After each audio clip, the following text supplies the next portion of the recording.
G'day, sports fans. Thank you for tuning in to another episode of the Sports by Fry podcast. I am back about 24 hours out from the start of the AFL Fantasy season. Full disclosure, I've been battered by COVID for the last few days, so I haven't been able to produce as much content as I would have liked, but I am going to record this video / podcast for the SBF community, picking my starting side for the AFL Fantasy season. Luckily, I've actually been quarantined for a few days, moved a lot of magnets at the large Fries and Coke HQ, and I'm feeling pretty solid a day or so out from round one. So I'm going to clear my team, pick my entire squad from scratch, and this will not change unless something pear-shaped happens during team selection tomorrow night. So let's get amongst it.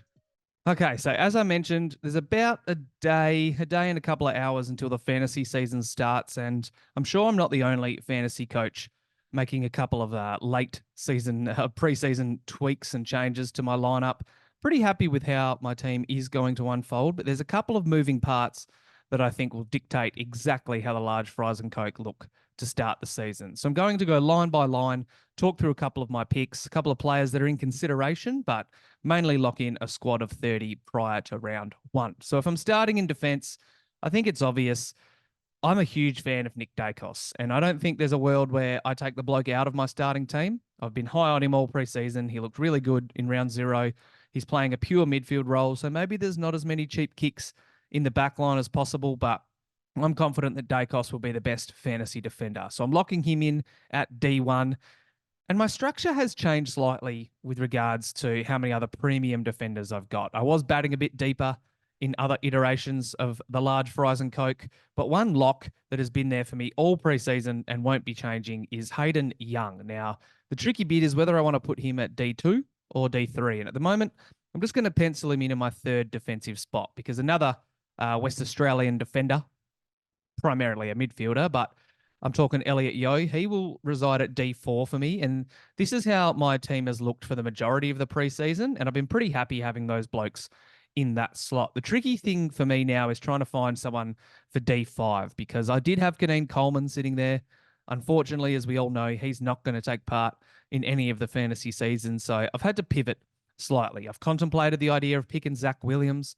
He's really cheap, and I think that he's going to clearly outperform his break even and be a great value selection, but I'm not completely sold on it. And one man who I do love in this potential spot, who's not super expensive, is Connor Buderick. Now, we know that the Gold Coast game against Richmond, scores-wise, we can take a little bit with a grain of salt because Gold Coast smoked the Tigers. So I don't expect Buderick to come out and drop 88 every week, but after scoring 88 in that round zero game, Connor Buderick now has a break-even of 6. The break-even seemed to be a bit all over the shop, as I'm sure most coaches know, rolling into round one. But I think I feel pretty comfortable putting Buderick there. And someone that hasn't moved from my D6 slot most of the preseason is Nick Caulfield. So that almost rounds out my on-field selections. I'm going mainstream down back as well. Zach Reid will be my D7. And after a strong performance against Sydney, I'll be picking Blake Howes on the bench as well. He'll probably act as the emergency, and hopefully the dude can get a couple of kicks and keep his cash generation rolling. The tricky thing is how much do I want to spend in this second defensive slot? I've had Harry Sheasel there at times this preseason, Tommy Stewart as well, who I'm really keen on as a fantasy pick. But Isaiah Wanganeen-Miller, I'm sure I butchered his first name, but I do think that he has some upside priced at about 90 odd.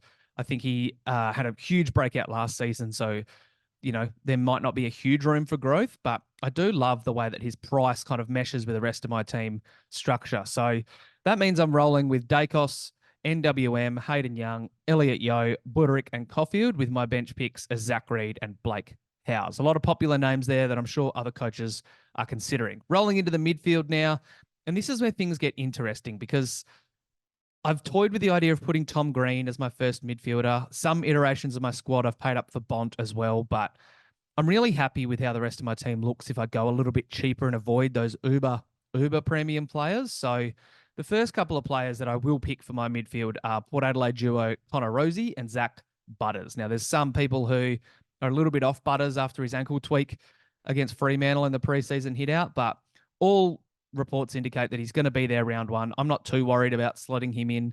I think even if he is slightly underdone, he's an extreme value pick priced under 100. So the Port duo will be my M1 and M2 to commence the year. And another popular pick who hasn't moved recently for me is Jack Steele. Plenty of meat on the bone if he can get back to his best. So as a result, Jack Steele will slot into my third midfield spot. And this M4, M5 rotations change slightly. I know a lot of people are considering guys like Ollie Wines, Matty Crouch, Nick Martin, and most fantasy coaches out there are trying to get as many of those three as they can. But a guy that I picked in my second iteration of my team early January that I think I'm going to stick with is Jai Newcomb. Priced at 93. I think there's a bit of meat on the bone.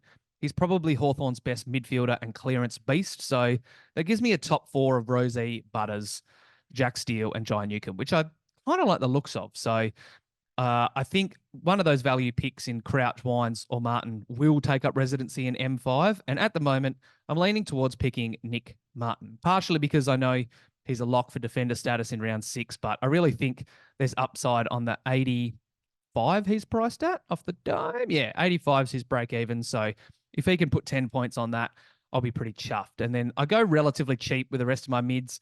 I think George Wardlaw is still a fantastic value option. He's tackled his way to a pretty decent score most weeks and had about an 80 odd against St Kilda. So I expect him to average somewhere in that 75 to 80 mix. And then filling out the rest of the midfield are all the mainstream rookies that you know about. I'm talking Colby McKercher.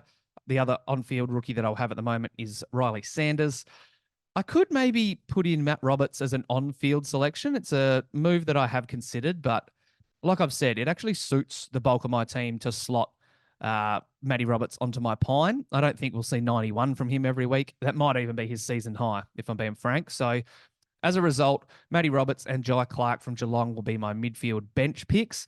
And that means at the moment, not counting Caulfield because he's a little bit inflated, I've only got 2 rookies on field. And I feel pretty safe and happy with that. I won't spend long on the rucks because I've had Gawn and Grundy in these 2 spots for the entire preseason, and Harry Barnett will be taking up residency as my R3. There are some people a little bit worried about Has Barnett because they want him to be the loophole option, and it doesn't seem like that's going to be the case because West Coast might be keen to play him. So keep that in mind. I think we do want to kind of be making money if possible in that spot though.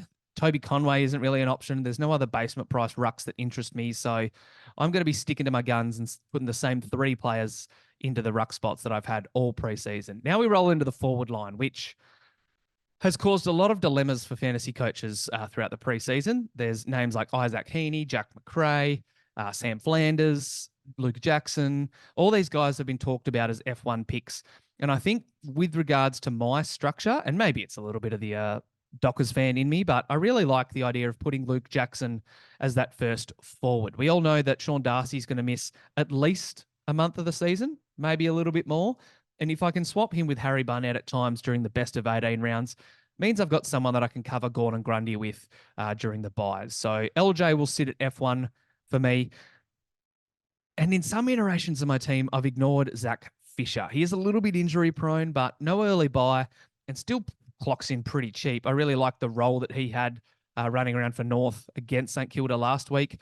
Break even of 69. Nice. I think he's too much value to be passed up on. So as a result, he'll start the season as my F2.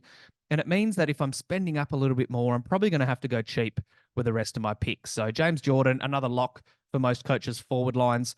He's going to sit at F3 for me to start the year. And then there's 3 on-field spots left. And I have toyed with the idea of putting someone like Elijah Sardis in there. Cam McKenzie was in my latest team. But if I do want to pay up for Fisher rather than batting a bit thinner in the forward line, it means I'm probably going to have to go cheap with his final on-3 forwards. So on-field forwards. So I'm going to be picking Alex Sexton as my F4. And then I'm looking rookies after this. Harley Reid will come in at F5 at this stage.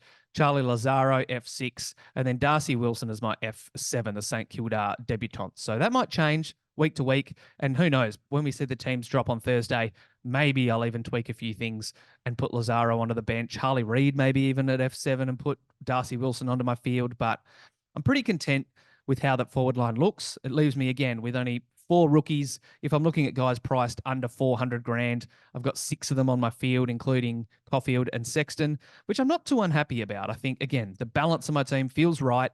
So as a result, I think I'll be sticking fat with that. Now filling out the last couple of bench spots, I've been extremely high on Aaron Cadman, and his preseason form hasn't deterred me from picking him as well. So he's my F8 at the moment, which leaves me with 286K to spend for a utility. And I've kind of warmed to the idea of putting Zane Dersma in this spot. He's going to have great job security from a fantasy standpoint. We know that the key forwards aren't exactly conducive to great fantasy scores, but with that money, it does leave me enough to maybe slot someone like Jeremy Sharp in, who I'm tempted to pick as a Dockers man. But Caleb Windsor as a mid forward is the one who will take up residency in my utility spot. Break even in single digits after his round zero game means that there's a lot to like about Caleb Windsor. He's only scored a couple of mid 40s in his preseason game and round zero so far, but he still has plenty of money to make. So sped through it pretty quickly, but that is how the large fries and Coke are looking ahead of round one. I know that there's some moving parts. Maybe I chop Caleb Windsor to try and find a bit more dough and shuffle a few pieces. I still am a little bit hesitant to ignore Cam McKenzie, but in saying that, I like the way this team looks. So going from top to bottom, let's have a quick squiz. Like I said, I've got Dacos, Isaiah Wanganeen-Millera, Hayden Young, Elliot Yeo, Connor Buderick, and then Nick Caulfield as my on-field defenders. Zach Reed and Blake Howes will take up residency on the bench. Rolling into the mids, the Port Adelaide duo, Rosie and Butters, will be M1 and M2, followed by Jack Steele and Giant Newcomb. I could maybe go for someone like Wines or Crouch, but I don't really want to have all three Port mids, so that deters me from Wines. And like I said, I think Nick Martin will definitely get dual position status in round 7. So he's a lock for me at M5 at the moment. Pretty vanilla going Wardlaw, McKercher, and Sanders in my last on-field midfield spots. And then Matty Roberts and Jai Clark on the pine. Gawn, Grundy, and Hazza Barnett in the rucks, which leaves me with Luke Jackson, Zach Fisher, Jimmy Jordan, Alex Sexton, Harley Reid, Charlie Lazaro, and then on the bench, Darcy Wilson and Aaron Cadman with Caleb Windsor sitting in my utility. So pretty happy with how that looks. Make sure you comment below how your round one team's structured up. Like I said at the lead off, there is only about a day left until we start the fantasy season. And I don't know about you, but I'm well and truly ready for this fantasy campaign to begin. I'm done overanalyzing my team and chopping and changing magnets. So pretty confident with how the large fries and Coke are looking rolling into round one. Before I go, make sure that you head to the Dream Team Talk site now. I dropped my huge comprehensive rookie guide this morning, targeting a couple of rookies in each line, talking about which guys might not be in the mix for round one, but could be potentially fantasy factors throughout the season. And of course, it would be remiss of me to ignore the Perth Wildcats playing in game 3 tonight for a spot in the NBA Grand Final Series. So shout out to the Wildcats. Make sure we get the dub tonight. Sorry, Warnie and all the other Tassie Jack Jumper fans. That's going to do it. Thanks again for listening to this episode. Always appreciated, and I'll catch you next time.